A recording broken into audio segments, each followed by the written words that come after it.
Texas planea construir un campamento militar en la frontera. Donald Trump promete deportación masiva si llega a la Casa Blanca. Caen a la mitad cruces en frontera entre México y los Estados Unidos. Muere locutora de ascendencia mexicana en tiroteo de Kansas. Encuentran a 156 migrantes ocultos en vehículos de carga en Veracruz. Egipto construye muro fronterizo con la Franja de Gaza para contener una posible avalancha de palestinos que huyan de los bombardeos israelíes. Yo soy Emerson Segura y esto es TV Migrante Informa.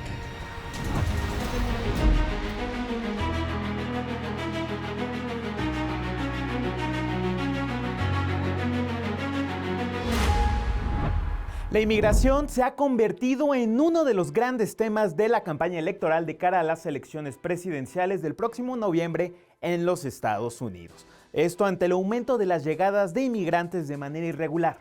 Un botón de muestra de esto fue la votación de la Cámara de los Representantes el martes pasado, donde por primera vez en 150 años los congresistas se pronuncian a favor de abrir un impeachment o bien un juicio político contra un miembro del gobierno. Así, con una votación de 214 a favor y 213 en contra, Alejandro Mayorkas, secretario de Seguridad Interior del gobierno de Joe Biden, está tras las cuerdas políticas por parte del ala dura del Partido Republicano. El motivo, su presunta responsabilidad por la crisis fronteriza. On this vote, the yeas are 214 and the nays are 213. The resolution is adopted.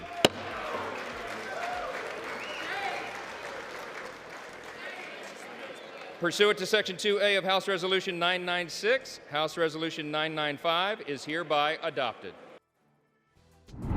Por su parte, Mayorkas niega haber cometido alguna infracción y argumenta, por el contrario, que los problemas en la frontera sur, donde en 2023 se batieron los récords de cruces irregulares desde México a los Estados Unidos, pues se deben a un sistema migratorio heredado y plagado de problemas. We are working with other countries throughout Latin America, including Panama, to address the movement of people throughout the hemisphere.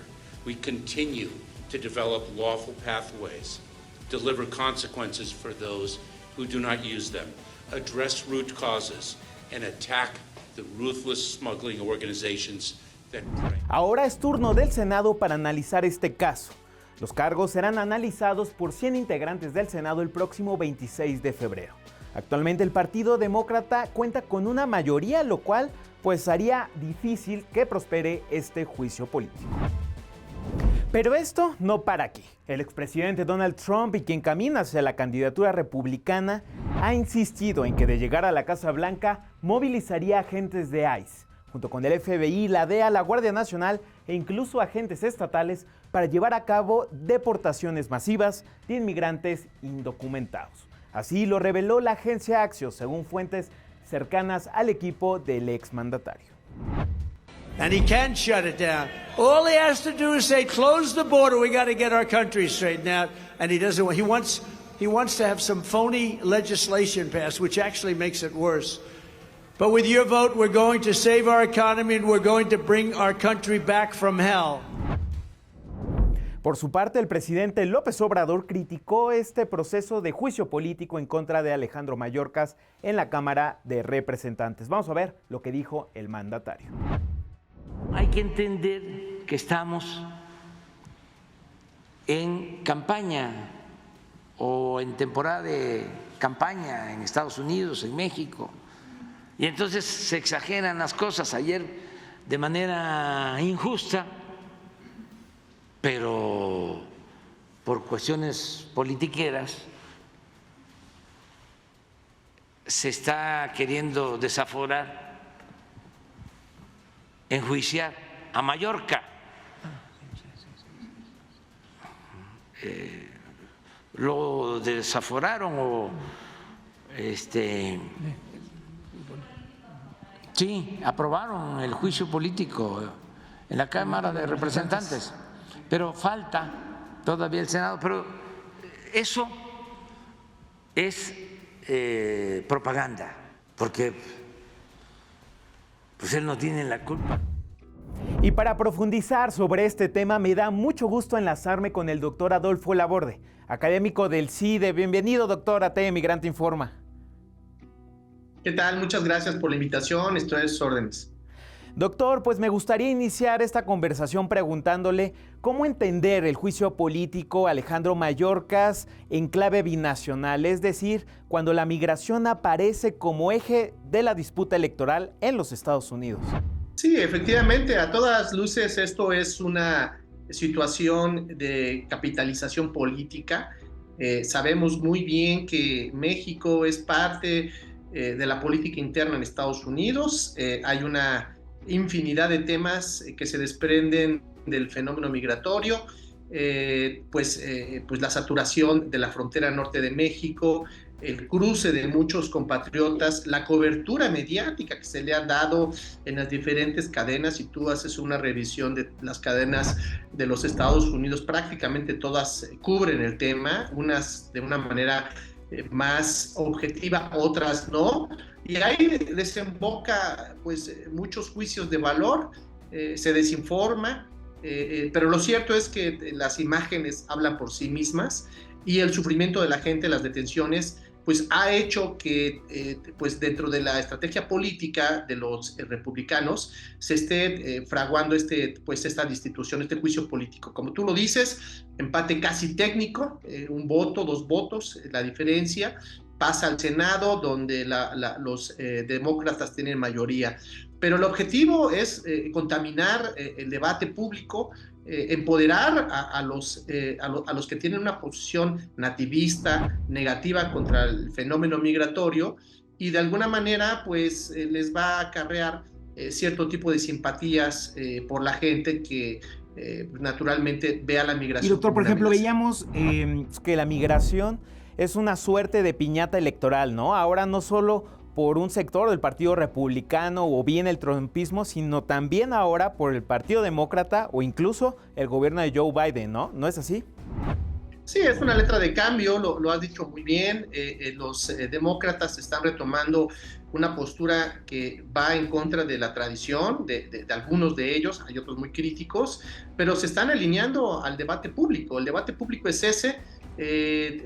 Lo que hemos comentado, la cobertura mediática ha hecho que sea un tema muy delicado en todo lo ancho de Estados Unidos, y los demócratas no quieren quedarse atrás, quieren verse como un grupo de última generación en el debate migratorio, y la política que pueden emprender es una política pues poco más dura, para estar al nivel de lo que están exigiendo los conservadores o los republicanos. Entonces se entiende, probablemente si hay una presión mayor y si ven pues la presidencia en juego, pues repito, puede entenderse una política, un cambio del discurso de la política migratoria y la implementación de esa política migratoria que pues va a traer como consecuencia pues deportaciones, detenciones, presión hacia México, etcétera, etcétera. Por otro lado, doctor, pues la seguridad fronteriza aparece como moneda de cambio, ¿no? Con otros 2 temas. Por un lado, pues aparece con Ucrania a partir de la guerra que tiene con Rusia y el financiamiento de Estados Unidos hacia este país, pero también con el financiamiento a Israel justamente en el conflicto en Gaza, ¿no? Sí, ya lo hemos comentado, no se entiende o no se entendería este posicionamiento, esta incorporación del tema migratorio, del fenómeno migratorio, sin el contexto. Hay un contexto, una coyuntura muy específica, hay un debate, estamos en época de presidencial, de elecciones próximas, de campañas ya en vísperas, y eso lógicamente incorpora el tema migratorio, pero no es nuevo. Como bien lo sabes, cada elección, pues México es la piñata, el tema migratorio. Antes el debate era si se va a regularizar o no a los mexicanos, a los latinos que viven allá. Se hablaba también un poco del peso que generan en la economía de Estados Unidos, etcétera. Entonces, ahora ha cambiado un poco la tonalidad, pero me parece que se entiende.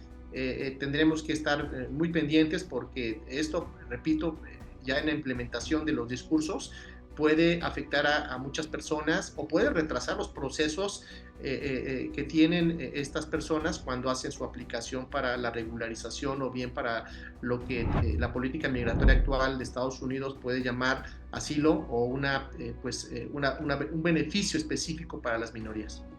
Por último, doctor, usted mencionaba a los medios de comunicación.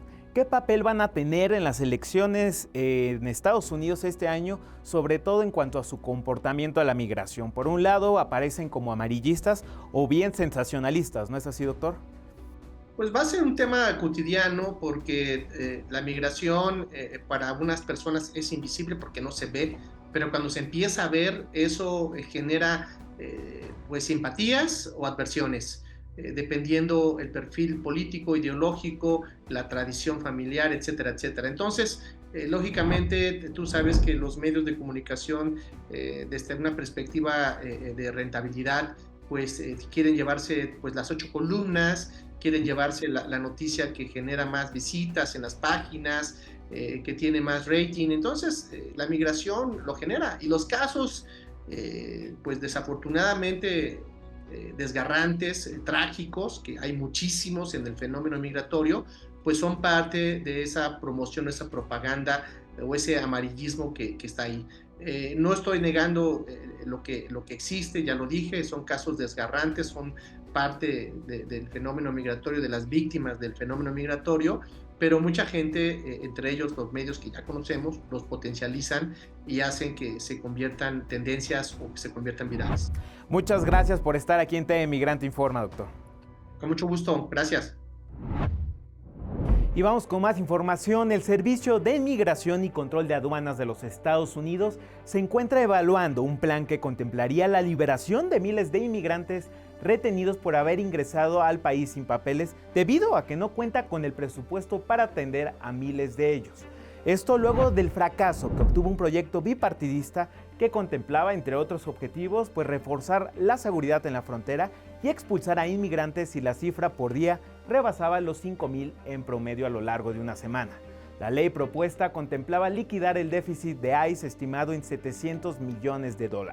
La liberación de detenidos tendría una reducción, por ejemplo, en el número de camas. Pasaría de las 38,000 actuales a solo 22,000. El número de migrantes interceptados en la frontera entre Estados Unidos y México se ha reducido a la mitad en enero respecto a diciembre. Así lo informó la Oficina de Aduanas y Control Fronterizo. En enero, la patrulla fronteriza interceptó a migrantes y solicitantes de asilo, 124,220 veces entre los puertos de entrada. Estamos hablando de una disminución del 50% respecto al mes anterior, es decir, 249,785. La CBP atribuye este pronunciado descenso a las tendencias estacionales y a los esfuerzos mejorados de la aplicación de la ley. La aplicación de solicitud de asilo de la CBP One tiene alta demanda. Los solicitantes de asilo que se encuentran en México han ingresado más de 64.3 millones de peticiones, de las cuales solo 450,000 han derivado en el ingreso al país. La lista de países de origen de los solicitantes está encabezada por Venezuela, México, Haití, Cuba y Honduras, además de Rusia, El Salvador, Colombia, Chile y Guatemala. La aplicación CBP One, que está disponible en inglés, español, portugués y ruso, es para uso de cualquier migrante que se encuentre físicamente solo o en el centro o norte de México. Distribuye cada día 1,450 citas, el 30% de las cuales se asigna a los solicitantes que más tiempo han permanecido en México. Y en 2023 se reportaron 1,148 casos de migrantes fallecidos o bien desaparecidos en el continente americano, vinculados a la ausencia de vías seguras y legales para la migración, lo cual incrementa la probabilidad de que las personas elijan rutas irregulares y peligrosas. Así lo indicó la Organización Internacional para las Migraciones. Dicha cifra es menor a la documentada en 2022, cuando se informó de 1,462 y la de 2021, 1,328. La organización también advirtió que desde 2014, un total de 8,847 migrantes desaparecidos o fallecidos han sido reportados en Norteamérica, Centroamérica, Sudamérica y el Caribe. Según un reporte que publicó la misma organización, 591 muertes o desapariciones se registraron en América Central. 336 en Norteamérica y 217 en el Caribe. La participación de niños, niñas y adolescentes mexicanos en el tráfico ilícito de migrantes hacia los Estados Unidos es una realidad creciente. De 2020 a 2022, último año contabilizado, los casos anuales pasaron de 830 a 1993, un incremento del 140% de acuerdo con datos del Instituto Nacional de Migración. Así, se trata en su mayoría de menores de edad reclutados de manera forzada o bien mediante engaños por grupos del crimen organizado. En el lapso referido de 3 años, 2020-2022, el Instituto Nacional de Migración identificó al menos 581 menores involucrados en esta actividad. Y gobernadores del sur-sureste de México firmaron un memorándum de entendimiento con la Embajada de los Estados Unidos para seguir impulsando acciones en favor de la migración ordenada, la seguridad, la educación y el apoyo a las economías de las comunidades rurales. En su calidad de coordinadora de la Comisión Sur-Sureste de la Conferencia Nacional de Gobernadores, la CONAGO, la mandataria de Quintana Roo, Mara Lezama, encabezó el 8º encuentro de mandatarios de esta región junto al presidente en turno de la CONAGO, el yucateco Mauricio Vila, y el embajador norteamericano Ken Salazar. Asimismo, asistieron las gobernadores y representantes de Guerrero, Oaxaca, Veracruz, Tabasco, Chiapas, Puebla, Campeche, Yucatán y Quintana Roo. Vamos con la siguiente información que tienen preparada para nosotros. A lo largo de ya 95 años de relaciones diplomáticas, México y Polonia han tejido un vínculo marcado por importantes momentos históricos, pese a la distancia geográfica. Como cuando se registró la invasión nazi a Polonia en 1939, detonante de la Segunda Guerra Mundial, suceso en el que México recibió hasta 30,000 refugiados que sentaron las bases para que con el paso del tiempo sean varios los polacos que encontraron en México un hogar, demostrando que el fenómeno migratorio es un proceso en constante movimiento. Se han reforzado los lazos de amistad, dando paso a iniciativas como el Programa Ejecutivo de Cooperación 2023-2026, en materia cultural y educativa, beneficiando a jóvenes de México que han tenido la oportunidad de trasladarse a alguna universidad polaca para reforzar su formación profesional, como es el caso de Alondra, estudiante mexiquense de Relaciones Internacionales de la Universidad Nacional Autónoma de México, que se trasladó a dicho país como parte de los planes de intercambio de la UNAM. Me logré venir, había puesto también Países Bajos. Como se vino la pandemia, Países Bajos cerró fronteras y ni siquiera me consideraron para enviarme ahí. Al terminar el intercambio, retornó a México, decidida a volver a Polonia, ahorrando durante un año mientras realizaba las diligencias necesarias para migrar de manera ordenada. La verdad sí me asesoré para poder legalizarme aquí, ¿no? Porque es muy importante venirte, pero con los papeles, porque pues sí es algo riesgoso venir sin tener un plan, digámoslo. Comenzando una aventura de adaptación por cuenta propia a una cultura ajena, matriculándose en la Universidad de Varsovia para estudiar una segunda licenciatura, a la par que encontró un trabajo en una empresa de logística que brinda servicios a clientes en Estados Unidos. Es así como poco a poco ha ido adaptándose a otra cultura, mientras termina sus estudios en Polonia y decide qué hacer. Sí me gustaría tal vez como vivir en algún país más cálido, pero por otra parte tampoco cierra la puerta a regresar a México. Con información de Illich Paz, TV Migrante Informa. El Mediterráneo es una de las principales rutas para los migrantes, pero también un epicentro de la crisis actual. En un homenaje para dar voz a quienes murieron ahogados en el Mediterráneo huyendo de la guerra o el hambre, violines fabricados con la madera de barcos migrantes que llegaron a la isla de Lampedusa resuenan en el Teatro de la Scala de Milán. Vamos a verlo.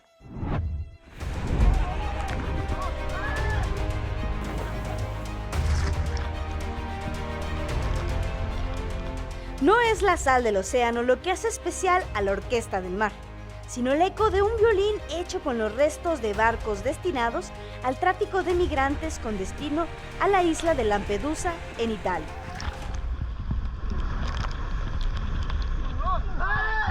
La Orquesta del Mar forma parte del proyecto Metamorfosis, iniciativa del presidente de la Fundación de la Casa del Espíritu y las Artes, Arnoldo Mosca Mondadori. Con ella se busca transformar la madera de las embarcaciones de migrantes en instrumentos de alta calidad. Durante su presentación en el Teatro de la Scala de Milán, recibió el clamor y la ovación del público, interpretando obras de grandes compositores como Bach y Vivaldi.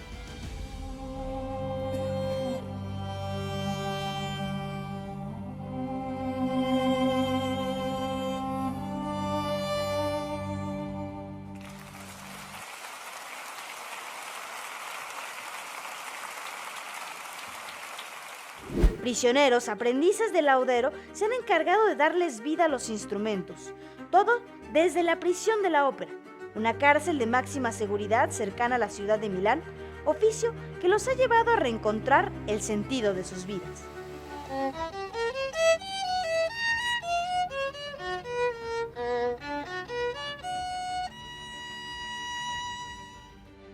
Detrás de la prisión se resguardan los botes de aquellos migrantes que huyeron de la guerra y el hambre.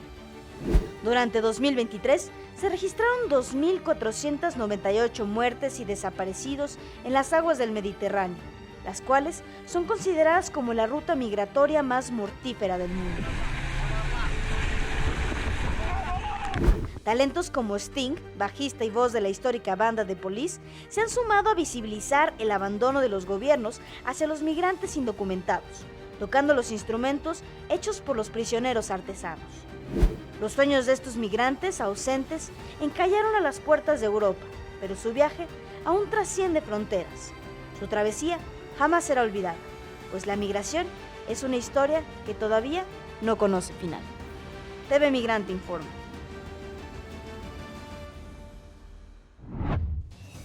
El carnaval es una celebración que tiene lugar inmediatamente antes de la Cuaresma, a pesar de las diferencias que su celebración presenta en el mundo. Su característica común es la de ser un periodo de permisividad y, desde luego, que se alimenta de la riqueza de la migración. Vamos a ver. Los tradicionales y distintivos carnavales de la Ciudad de México, que ya son patrimonio inmaterial chilango. Muestra de la creatividad que resguarda la memoria histórica colectiva e identidad popular en América Latina. Esta celebración fue exportada por los navegantes españoles y portugueses, siendo tomada y reinterpretada por los pueblos y barrios indígenas en el siglo XVI. Porque no admitían las autoridades coloniales esa luminosidad, esa diversidad de vestuarios. ¿Y cómo iban a admitir, además, que hombres se vistieran de mujeres, mujeres se vistieran de hombres y que trajeran máscaras? No lo podían admitir y lo prohibieron. Pero las comunidades indígenas de alrededor de la ciudad mantuvieron las tradiciones por la rebeldía en contra de la colonia española. Pueblos que cada año se preparan para salir a las calles a bailar para mantener viva la tradición y su aporte en la reconstrucción del tejido social.